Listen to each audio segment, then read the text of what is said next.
Fantastic Mr. Fox. The shooting. "Well, my darling," said Mr. Fox, "what shall it be tonight?" "I think we'll have duck tonight, and Mrs. Fox bring us 2 fat ducks if you please, one for you and me, and one for the children." "Ducks it shall be," said Mr. Fox. Fast.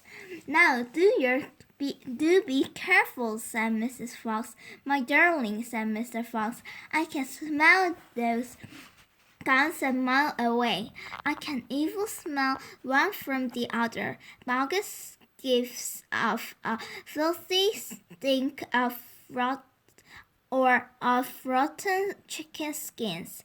Buns reeks of goose livers, and as for bean, the fun of apple cider hang around him like poisonous gases." "Yes, but just don't get careless," said Mrs. Fox. "You know they'll be waiting for you, all 3 of them." "Don't you worry about me," said Mr. Fox. "I'll see you later." But Mr. Fox would not been quite so cocky had he known exactly where the 3 farmers were waiting at that moment. They were just outside the entrance to the hall, each one crouching behind a tree with a gun round it.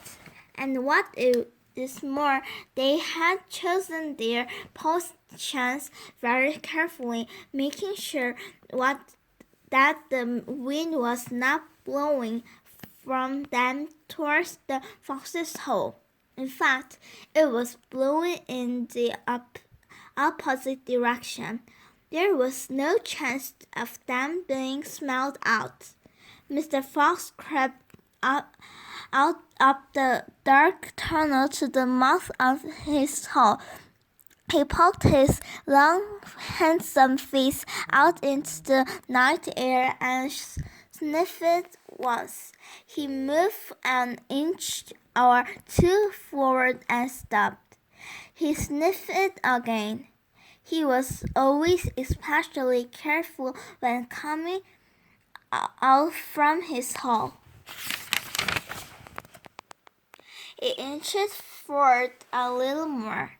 The front half of his body was now in the open. His black nose twitched out from side to side, sniffing and sniffing from the scent of danger. He found none, and he was just about to go trotting forward into the wood when he heard, or thought he heard, a tiny noise. A soft rustling sound, as though someone had moved a foot ever so gently through a patch of dry leaves.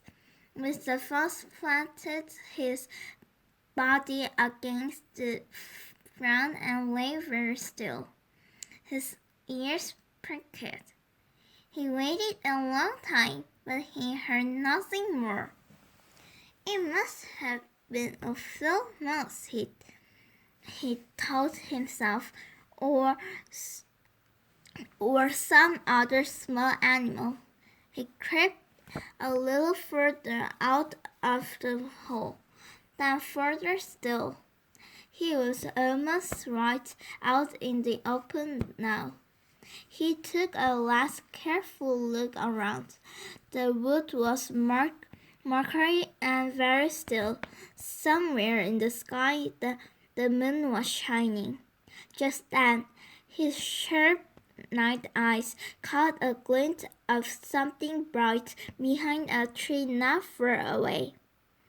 It was a small silver speck of moonlight shining on a polished surface. Mr. Fox lay still, watching it. What on earth was it? Now it was moving. It was coming up and up. Great heavens! It was the barrel of a gun. Quick as a whip, Mr. Fox jumped back into his hole, and at that same instant, the entire woods seemed to explode around him. Bang, bang, bang, bang, bang, bang. The smoke from the 3 guns floated upward in the night air. Buggles and Buns and Ben came up from behind their trees and walked towards the hole. Did we get him? Said Ben. One of them shone a flashlight on a hole, and there on the ground, in the circle of light, half in and half out of the hole, lay the poor bone-stinted remains of a fox's tail. Ben picked it up. We got the tail, but we missed the fox, he said, tossing the thing away.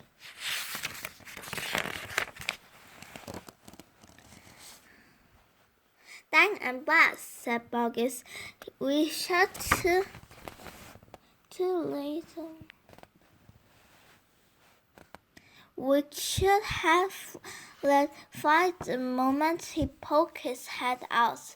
He won't be poking it out again in a hurry, one said. Ben pulled a flash from his pocket and took a swing of silver. Then he said, "It'll take 3 days at least before he gets hungry enough to come out again. I'm not sitting around here waiting for that. Let's dig him out." "Ah," said Buggles. "No, you're talking sense. We can dig him out in a couple of hours. We know he's there. I reckon there's a whole family of them down that hole," Bugs said. "Then we'll have the lot and Ben. Get the shovels."